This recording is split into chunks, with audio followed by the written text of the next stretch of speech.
पंजाब की कैबिनेट मंत्री बीबी जागीर कौर को 5 साल की सजा हुई है अपनी बेटी हरप्रीत के जबरन गर्भपात कराने, हत्या के सबूत मिटाने जैसे आरोप में दोषी करार दी गई हैं। पटियाला की सीबीआई कोर्ट ने जो फैसला सुनाया है उसमें 5 साल की सजा होगी और सीधे जेल जाना पड़ेगा। और बहुत यानी इसका मतलब ये भी हुआ कि कैबिनेट मंत्री के तौर पर जो 15 दिन पहले उन्होंने शपथ ली थी वो पद भी उन्हें छोड़ना होगा, इस्तीफा जो है वो देना होगा। मुसीबत जो है वो पंजाब सरकार के लिए भी है, किरकिरी हुई क्योंकि पंजाब सरकार भी जानती थी कि इस मामले में जो बीबी जागीर कौर पर चल रहा था उस पर फैसला जो है वो 30 तारीख तक के लिए सुरक्षित रखा गया है, लेकिन उसके बावजूद उन्हें कैबिनेट मंत्री के तौर पर शपथ दिलाई गई और अब मंत्री पद जो है वो छोड़ना होगा। सेना में टेट्रा वाहनों की खरीद को लेकर हुई कथित धांधली के मामले में सीबीआई ने आज मुकदमा दर्ज कर लिया और इस मामले में वेक्ट्रा कंपनी के मालिक रवि ऋषि के घर समेत दिल्ली और बंगलौर में कई जगहों पर छापेमारी की। सीबीआई ने रवि के घर समेत दिल्ली, एनसीआर और बंगलौर में आधा दर्जन जगहों पर छापेमारी की। सीबीआई के पास टेट्रा खरीद फरोख्त से संबंधित कुछ दस्तावेज गोपनीय तरीके से पहुंचे थे, जिसके बाद सीबीआई ने रक्षा मंत्रालय के विजिलेंस विभाग को पत्र लिखकर इस मामले से संबंधित सभी दस्तावेज अपने कब्जे में लेने को कहा था। सीबीआई ने इस मामले में सेना को टेट्रा वाहन आपूर्ति करने वाली कंपनी बीईएमएल और वेक्ट्रा के साथ सेना और रक्षा मंत्रालय के कुछ अज्ञात अधिकारियों का नाम एफआईआर में शामिल किया है।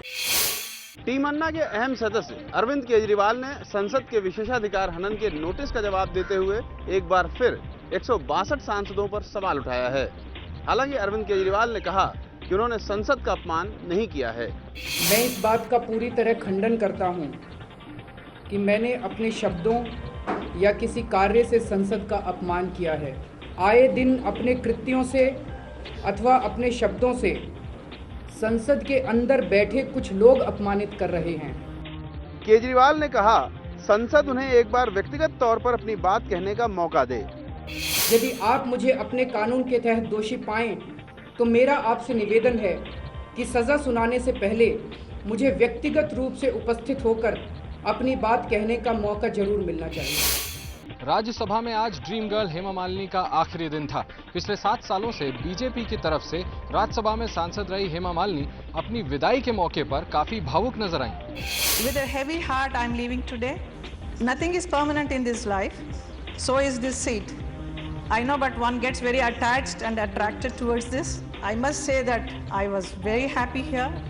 I met such wonderful people from different culture, different parties, and such learned people. They were here, and I heard their lovely speeches and debates. Though I could not participate much, but I learned a lot.